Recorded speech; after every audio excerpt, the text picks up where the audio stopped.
ಬಾಯಲ್ಲಿ ಮಷ್ಕರಿ ಮನಸ್ಸಿಗೆ ಖುಷಿ. ಯಾರಿಗೆಲ್ಲ ಇಷ್ಟ ಈ ಕಚೋರಿ? ಕಮೆಂಟ್ ಮಾಡಿ. ಹಲೋ ನಮಸ್ತೆ ಎಲ್ಲರಿಗೂ. ಎಲ್ಲರೂ ಹೇಗಿದ್ದೀರಾ, ಆರಾಮಿದ್ದೀರಾ ಅಂತ ಅಂದ್ಕೊಂಡು ಇವತ್ತಿನ ವಿಡಿಯೋ ಸ್ಟಾರ್ಟ್ ಮಾಡೋಣ. ಇವತ್ತಿನ ರೆಸಿಪಿ ಬಂದುಬಿಟ್ಟು ಕಚೋರಿ ಮಾಡ್ತಾ ಇದ್ದೀನಿ. ಸೊ ಮಗ ಆ್ಯಕ್ಚುಲಿ ಏನಾದರೂ ತಿನ್ನಲಿಕ್ಕೆ ಕೊಡು, ಏನಾದರೂ ನನಗೆ ಟೇಸ್ಟಿಯಾಗಿರಬೇಕು, ಚೆನ್ನಾಗಿರಬೇಕು ಅಂತ ಹೇಳಿದ. ಸೊ ಅವನಿಗೆ ಸರ್ಪ್ರೈಸ್ ಆಗಲಿ ಅಂತೇಳಿನೇ ಕಚೋರಿ ಮಾಡ್ತಾಯಿದ್ದೀನಿ. ಅದು ತುಂಬ ಸುಲಭ ಮಾಡೋದು ಕೂಡ, ತುಂಬ ಟೇಸ್ಟಿನೂ ಆಗುತ್ತೆ. ಮನೆಯಲ್ಲಿ ಇರುವಂತಹ ಒಂದಿಷ್ಟು ಐಟಮ್ಸ್ನೇ ಬಳಸ್ಕೊಂಡ್ಬಿಟ್ಟು ಮಾಡ್ಬೋದು. ಈಗ ಮಳೆಗಾಲ ಇರೋದ್ರಿಂದ ಹೊರಗಡೆ ಮಕ್ಕಳನ್ನ ಎಲ್ಲೂ ಕರ್ಕೊಂಡು ಹೋಗ್ಲಿಕ್ಕೂ ಆಗಲ್ಲ. ಆಮೇಲೆ ಹೊರಗಿಂದಲೂ ಜಾಸ್ತಿ ಹೊರಗಡೆಯಿಂದ ಏನು ಕೊಡೋಂಗೂ ಇಲ್ಲ ಮಕ್ಕಳಿಗೆ. ಹಾಗಾಗಿ ನೀವು ಮನೆಯಲ್ಲಿ ಮಾಡಿಕೊಡೋದ್ರಿಂದ ತುಂಬ ಇಷ್ಟಪಟ್ಟು ತಿಂತಾರೆ. ಅವ್ರಿಗೆ ಇಷ್ಟ ಆಗೋ ಥರ ನಾವು ಸ್ವಲ್ಪ ವೆರೈಟಿಯಾಗಿ ಮಾಡಿಕೊಟ್ರೆ ತುಂಬ ಇಷ್ಟಪಟ್ಟು ತಿಂತಾರೆ ಅಲ್ವಾ. ಸೊ ಅದಕ್ಕೆ ಒಂದು ಕಚೋರಿ ಮಾಡ್ತಾ ಇದ್ದೀನಿ. ಹೇಗೆ ಮಾಡೋದು ಅಂತ ನಿಮ್ಮನ್ನು ತೋರಿಸ್ಕೊಡ್ತೀನಿ ಬನ್ನಿ. ಹಾಗೆ ದೊಡ್ಡವರಿಂದ ಹಿಡಿದ ಚಿಕ್ಕವರವರೆಗೂ ತುಂಬ ಇಷ್ಟ ಆಗುತ್ತೆ ಇದು. ನೋಡೋಣ ಬನ್ನಿ ಹೇಗೆ ಮಾಡೋದು ಅಂತೇಳಿ. ನಾನಿಲ್ಲಿ ಒಂದು ಪ್ಲೇಟ್ನಲ್ಲಿ ಕೊತ್ತಂಬರಿ ಬೀಜ, ಮೆಣಸು, ಲವಂಗ, ಜೀರಿಗೆ, ಸೋಂಪು ಕಾಳು ತೊಗೊಂಡಿದ್ದೀನಿ ನೋಡಿ. ಈಗ ಇದನ್ನು ಬಾಣಲೆ ಇಟ್ಕೊಂಡು ಡ್ರೈ ರೋಸ್ಟ್ ಮಾಡ್ಕೋಬೇಕಾಗತ್ತೆ ಎಲ್ಲವನ್ನು. ಜೀರಿಗೆ, ಕೊತ್ತಂಬರಿ ಬೀಜ, ಸೋಂಪು, ಮೆಣಸು ಮತ್ತು ಲವಂಗ ಇದಿಷ್ಟನ್ನು ಡ್ರೈ ರೋಸ್ಟ್ ಮಾಡ್ಕೋಬೇಕು. ಡ್ರೈ ರೋಸ್ಟ್ ಮಾಡಿಕೊಂಡು ತಣ್ಣಗಾದ ಮೇಲೆ ಒಂದು ಮಿಕ್ಸಿ ಜಾರಿಗೆ ಹಾಕ್ಕೊಂಡು ಪೌಡ್ರ್ ಮಾಡ್ಕೋಬೇಕು. ಇದನ್ನು ತೀರಾ ಸಣ್ಣಗೆ ಪೌಡ್ರ್ ಮಾಡ್ಕೋಬಾರ್ದು, ಸ್ವಲ್ಪ ತೆರಿಯಾಗಿ ಪೌಡ್ರ್ ಮಾಡ್ಕೋಬೇಕು ಇದನ್ನು ನೋಡಿ. ಈ ಥರ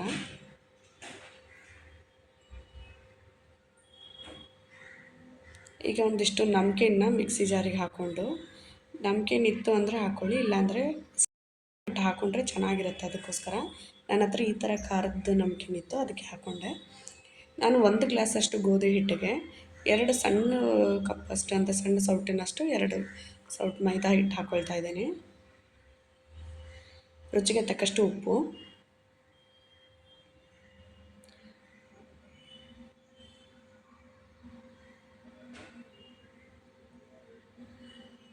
ಚೂರು ಎಣ್ಣೆ ಹಾಕ್ಕೊಂಡು, ಈಗ ನೀರು ಹಾಕ್ಕೊಳ್ಳೋಕ್ಕಿಂತ ಮುಂಚೆ ಸ್ವಲ್ಪ ಹಿಟ್ಟನ್ನೆಲ್ಲ ಥರ ಚೆನ್ನಾಗಿ ಕಲಿಸ್ಕೊಂಡ್ಬಿಡ್ಬೇಕು.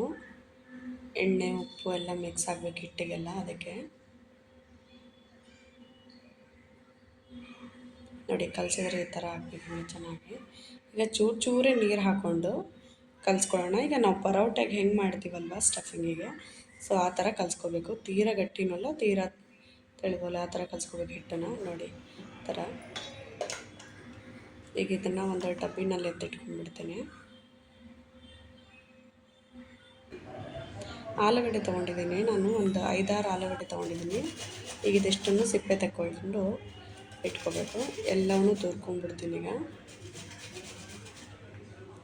ಹಸಿನೇ ನಾನು ಆಲೂಗಡ್ಡೆ ತುರಿತಾ ಇರೋದು, ಬೇಯಿಸಿಲ್ಲ. ಇದನ್ನು ನೀವು ಬೇಕಾದರೆ ಬೇಯಿಸ್ಬಿಟ್ಟು ಈ ಥರ ಮಾಡ್ಕೋಬೋದು, ಸ್ಮ್ಯಾಶ್ ಮಾಡಿ ಹಾಕೋಬೋದು.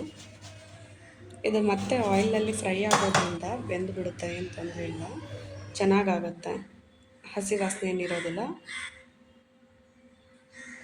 ಈಗ ಇದಕ್ಕೆ ನೋಡಿ ಈ ಥರ ಈರುಳ್ಳಿ ಕೂಡ ಹೆಚ್ಕೊಂಡಿದ್ದೀನಿ ಈ ಥರ. ಈಗ ಒಂದು ಬಾಣಲೆ ಇಟ್ಕೊಂಡು ಅದಕ್ಕೆ 1-2 ಸ್ಪೂನಷ್ಟು ಎಣ್ಣೆ ಹಾಕ್ಕೊಂಡು ಜೀರಿಗೆ ಹಾಕ್ಕೊಳ್ತಾ ಇದ್ದೀನಿ, ಸಾಸಿವೆ ಎರಡನ್ನೂ ಚೆನ್ನಾಗಿ ಚಿಟ್ಬಿಟ್ಟಿದ ಮೇಲೆ ಈರುಳ್ಳಿ ಹೆಚ್ಚಿದ್ದು ಹಾಕ್ಕೊಳ್ತಾ ಇದ್ದೀನಿ. ಈರುಳ್ಳಿನೆಲ್ಲ ಚೆನ್ನಾಗಿ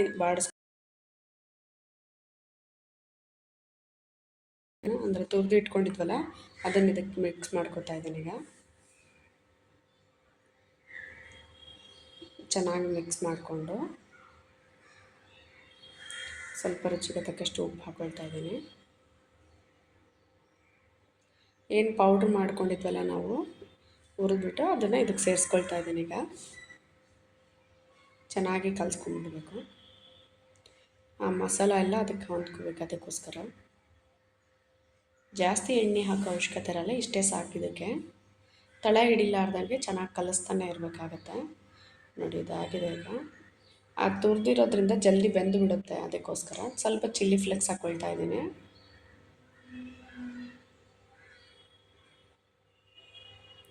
ಚೆನ್ನಾಗಿ ಕಲಿಸ್ಕೊಂಡು ಅರಶಿನ ಹಾಕ್ಕೊಂಡೆ, 1 ಚಿಟಿಕೆ ಅರಶಿನ, ಸ್ವಲ್ಪ ಕೊತ್ತಂಬರಿ ಬೀಜ ಪುಡಿ, ಸ್ವಲ್ಪ ಚಾಟ್ ಮಸಾಲ ಹಾಕ್ಕೊಳ್ತಾ ಇದ್ದೀನಿ ನಾನು. ಕಸೂರಿ ಮೇಥಿ ಹಾಕ್ಕೊಳ್ತಾ ಇದ್ದೀನಿ. ಈಗ ಇದಿಷ್ಟನ್ನು ಚೆನ್ನಾಗಿ ಕಲಿಸ್ಕೊಂಡ್ಬಿಡ್ಬೇಕು. ಒಂದು ಅರ್ಧ ಸ್ಪೂನಷ್ಟು ಗರಂ ಮಸಾಲ ಪೌಡ್ರು ಮತ್ತು ಕಡಲೆ ಹಿಟ್ಟು ಹಾಕ್ಕೊಳ್ತಾ ಇದ್ದೀನಿ 1 ಸ್ಪೂನಷ್ಟು. ಈಗ ಇದಿಷ್ಟನ್ನು ಚೆನ್ನಾಗಿ ಕಲಿಸ್ಕೋಬೇಕು. ಕಲಿಸ್ತಾನೆ ಇರಬೇಕು ಸ್ವಲ್ಪ ಬೇಗ ಬೇಗ, ಇಲ್ಲಾಂದರೆ ತಳ ಹಿಡಿದ್ಬಿಡುತ್ತೆ. ಅದಕ್ಕೋಸ್ಕರ ಈಗ ಒಂದು ಸ್ಪೂನಷ್ಟು ಖಾರದ ಪುಡಿ ಹಾಕ್ತಾಯಿದ್ದೀನಿ. ಅಂದರೆ ಹುಳಿ ಪುಡಿ ಖಾರದ ಪುಡಿ ಎರಡು ಮಿಕ್ಸ್ ಆಗಿರುತ್ತೆ. ಇದು ಟೇಸ್ಟ್ ಚೆನ್ನಾಗಿರುತ್ತೆ. ಅದಕ್ಕೋಸ್ಕರ ಬರೀ ಖಾರದ ಪುಡಿ ಕೂಡ ಹಾಕೋಬೋದು. ಖಾರ ನೋಡ್ಕೊಂಡು ಹಾಕ್ಕೊಳ್ಳಿ, ಮಕ್ಕಳು ತಿನ್ನಬೇಕಲ್ವ ಅದಕ್ಕೆ. ಈಗ ಇನ್ನು ನಾವು ನಮ್ಕಿನ್ ಮಿಕ್ಸಿ ಮಾಡ್ಕೊಂಡಿದ್ವಲ್ಲ ಮಿಕ್ಸ್ಚರ್ನ, ಅದನ್ನು ಇದಕ್ಕೆ ಸೇರಿಸ್ಕೊಳ್ತಾ ಇದ್ದೀನಿ. ಸ್ಟಫ್ ಏನು ಮಾಡ್ತೀವಲ್ಲ ಬೈಂಡಿಂಗ್ನಲ್ಲಿ, ಆ ಟೇಸ್ಟ್ ಚೆನ್ನಾಗಿರುತ್ತೆ ಈ ನಮ್ಕಿನ್ ಹಾಕೋದ್ರಿಂದ. ಇನ್ನು ನೋಡಿ ಈ ಥರ ಆಗಿದೆ. ಈಗ ಅಷ್ಟೊತ್ತಿಗೆ ಅದು ಸ್ವಲ್ಪ ತಣ್ಣಗಾಗಬೇಕು. ಅಷ್ಟೊತ್ತಿಗೆ ನಾವು ಲಟ್ಟಿಸ್ಕೊಂಡ್ಬಿಡೋಣ ಹಿಟ್ಟನ್ನು. 2 ಉರುಳಿ ತೊಗೊಂಡು ನಾನು 1 ಉರುಳಿ ಲಟ್ಟಿಸ್ಕೊಂಡಿದ್ದೀನಿ. ಈಗ ಇದಕ್ಕೆ ಈ ಥರ 5 ಕಡೆ ಈ ಥರ ಉರುಳಿ ಎಲ್ಲ ಇಟ್ಕೊಂಡು ಹೋಗ್ತಾಯಿದ್ದೀನಿ. ನೀವು ಸಿಂಗಲ್ಲಾಗಿಯೇ ಅದು ಒಂದೊಂದೇ ಲಟ್ಟಿಸ್ಕೊಂಡು ಈ ಥರ ಸ್ಟಫ್ ಮಾಡ್ಕೋಬೋದು, ತುಂಬಿ ಈ ಥರ ಕರ್ಕೋಬೋದು. ನೋಡಿ ಈ ಥರ. ಈಗ 1 ಕಪ್ ತೊಗೊಂಡು ಈ ಥರ ಎಲ್ಲ ಕಟ್ ಮಾಡ್ಕೊಂಡ್ಬಿಡ್ಬೇಕು. ಆಗಿದೆ ಈಗ ಇದಿಷ್ಟನ್ನು ಎಣ್ಣೆಯಲ್ಲಿ ಕರ್ಕೊಳ್ಳೋಣ. ಎಣ್ಣೆ ಕಾದಿದೆ ಚೆನ್ನಾಗಿ. ಲೋ ಟು ಹೈ ಫ್ಲೇಮ್ನಲ್ಲಿನೇ ಇದನ್ನು ಫ್ರೈ ಮಾಡಬೇಕು, ಅಂದರೆ ಚೆನ್ನಾಗಿ ಉಬ್ಬಿ ಬರುತ್ತೆ ಅವಾಗ. ಅದಕ್ಕೋಸ್ಕರ ಈಗ ನೋಡಿ ಸಿಂಗಲ್ ಕೂಡ ಈ ಥರ ಲಟ್ಟಿಸ್ಕೊಂಡು ಈ ಥರ ತುಂಬಿಕೊಂಡು ಮಾಡ್ಕೋಬೋದು. ಇಲ್ಲ ಆ ಥರ ಒಂದೇ ಸತಿನೇ 5 ಆಗುತ್ತೆ. ಚೆನ್ನಾಗಿ ಟೈಮು ಸೇವ್ ಆಗುತ್ತೆ, ಬೇಗನೂ ಆಗುತ್ತೆ. ಅದಕ್ಕೋಸ್ಕರ ನೋಡಿ ನಾವು ತೊರೆದ್ಬಿಟ್ಟು ಅದನ್ನೆಲ್ಲ ಚೆನ್ನಾಗಿ ಮಾಡಿದ್ದಕ್ಕೆ ಆಲೂಗಡ್ಡೆ ಎಲ್ಲೂ ಸಹ ಹೊರಗಡೆ ಆ ಥರ ಬರಲ್ಲ. ಅದಕ್ಕೋಸ್ಕರ ಈಗ ಈ ಹಿಟ್ಟು ಏನು ನಾವು ಮಧ್ಯದಲ್ಲಿ ಹಿಂಗೆ ಇದನ್ನು ಮಾಡ್ಕೊಂಡಿದ್ವಲ್ಲ ಅದನ್ನು ಚೆನ್ನಾಗಿ ಹೊತ್ಕೊಂಡ್ಬಿಡ್ಬೇಕು. ಇದೇ ಥರನೇ ಬಾಕಿ ಎಲ್ಲ ಮಾಡಿಕೊಂಡು ಈಗ ಎಣ್ಣೆಯಲ್ಲಿ ಫ್ರೈ ಮಾಡ್ಕೊಳ್ತಾ ಇದ್ದೀನಿ. ನೋಡಿ ಆಗಿದೆ ಎಲ್ಲ ಚೆನ್ನಾಗಿ ಉಬ್ಬಿ ಬರ್ತಾಯಿದೆ ನೋಡಿ. ಆ ಥರ ಉಬ್ಬಿ ಬರಬೇಕು. ಅಂದರೆ ನೀವು ಏನದು ಆಮೇಲೆ ಇದಕ್ಕೆ ಹಾಕ್ತೀವಲ್ಲ ಇದರಲ್ಲೆಲ್ಲ ಮಸಾಲ ಎಲ್ಲ ಚೆನ್ನಾಗಾಗುತ್ತೆ ಆವಾಗ ಕಟ್ ಮಾಡಿ ಹಾಕೋದ್ರಿಂದ ಮಧ್ಯದಲ್ಲಿ.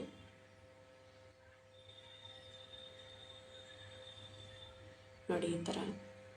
ಈಗ ಮಧ್ಯದಲ್ಲಿ ಒಂದು ಸ್ವಲ್ಪ ಅದನ್ನು ಮಸಾಲೆಗೆಲ್ಲ ಓಪನ್ ಮಾಡಿ ಇಟ್ಕೊಂಡು ಅದಕ್ಕೆ ಖಾರದ ಚಟ್ನಿ ಹಾಕ್ಕೊಳ್ತಾ ಇದ್ದೀನಿ ನಾನು. 1-2 ಸ್ಪೂನಷ್ಟು ಖಾರದ ಚಟ್ನಿ ಎಲ್ಲ ಫುಲ್ ಕವರ್ ಹಾಕಬೇಕು. ಮೊಸರು ಹಾಕ್ಕೊಳ್ತೀನಿ ಈಗ.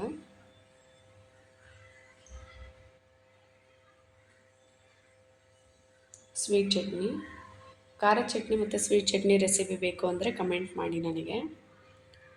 ಈಗ ಇದಕ್ಕೆ ಈರುಳ್ಳಿ ಹಾಕ್ಕೊಳ್ತಾ ಇದ್ದೀನಿ, ಸಣ್ಣಗೆ ಇರುವಂಥ ಸೇವು, ಕೊತ್ತಂಬರಿ ಸೊಪ್ಪು ಮತ್ತು ಮೇಲ್ಗಡೆ ಒಂಚೂರು ಸ್ವೀಟ್ ಚಟ್ನಿ ಹಾಕ್ಕೊಳ್ತಾ ಇದ್ದೀನಿ. ಟೇಸ್ಟ್ ಇರುತ್ತೆ ಅದಕ್ಕೋಸ್ಕರ. ಒಂದು ಸ್ವಲ್ಪ ಈರುಳ್ಳಿ ಅಷ್ಟೇ ಆಗೋಯಿತು. ಸೊ ನೀವು ಟ್ರೈ ಮಾಡಿ ಹೇಗೆ ಬಂದಂತ ನನಗೂ ತಿಳಿಸಿ, ಅಥವಾ ನೀವು ಯಾವ ಥರ ಕಚೋರಿ ಮಾಡ್ತೀರಾ ಅಂತಲೂ ನನಗೆ ಕಮೆಂಟ್ ಮಾಡಿ. ಯಾವ ಊರಿಂದ ವಿಡಿಯೋ ನೋಡಿದ್ದೀರಾ ಅಂತಲೂ ಕಮೆಂಟ್ ಮಾಡಿ. ಲೈಕ್ ಕೊಡೋದು ಮಾತ್ರ ಮರಿಬೇಡಿ. ಇಷ್ಟ ಆಯಿತಾ? ನೋಡಿದ್ರಲ್ಲ ಸ್ನೇಹಿತರೆ ಹೇಗೆ ಮಾಡೋದು ಅಂತೇಳಿ. ಸೊ ನೀವು ಟ್ರೈ ಮಾಡಿ ಹೇಗೆ ಬಂತಂತ ನನಗೂ ತಿಳಿಸಿ. ಯಾರೆಲ್ಲ ನನ್ನ ಚಾನಲ್ನ ಫಸ್ಟ್ ಟೈಮ್ ನೋಡ್ತಾ ಇದ್ದೀರಾ ಪ್ಲೀಸ್ ಸಬ್ಸ್ಕ್ರೈಬ್ ಮಾಡ್ಕೊಳ್ಳೋದು ಮಾತ್ರ ಮರಿಬೇಡಿ. ಲೈಕ್ ಮಾಡಿ, ಶೇರ್ ಮಾಡೋದು ಮಾತ್ರ ಮರಿಬೇಡಿ. ಮುಂದಿನ ವಿಡಿಯೋನಲ್ಲಿ ಸಿಗೋಣ. ಧನ್ಯವಾದಗಳು.